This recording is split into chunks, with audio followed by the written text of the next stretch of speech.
When we're wired for survival, it doesn't even matter if the threat is a real threat. It can just look like it might be a threat, and this part of the brain kicks in.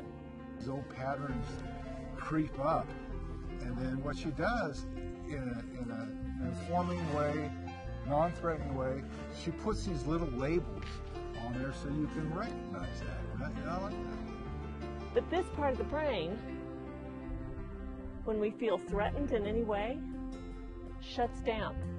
And if somebody's really important to us, like a husband or a wife or a child or a parent or a teacher, or a boss, those relationships are especially prone to setting off this survival brain.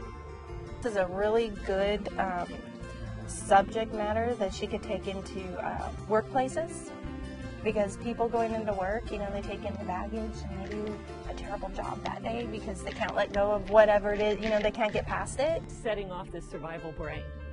So the more important somebody is to you, the more likely it is that you're going to react from here. First of all, we respond like a victim. I can't stand that. That feels terrible. I don't want to stay there. So we choose another way. Her seminar will help impact my actions in the future on a day-to-day basis, just different ways that I react to things or things that I show people. And one of our choices is to become a rescuer. That's what I did. The good girl who took care of everybody else and made sure everybody else was okay so that I would be okay. She made it so that you felt like you could go back into the world and face it after you messed up. The other alternative, if you are triggered, is to become a self-protector. Anybody know what a self-protector looks like? These are the three ways our brain knows to react. That's it. That's the only choices we have, are those three ways. That's all our survival primitive brain knows. When blame starts, you start into that cycle of having to self-protect, rescue, or just lay down and hope somebody else will take care of you.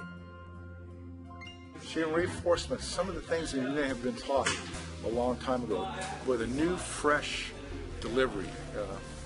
I like that.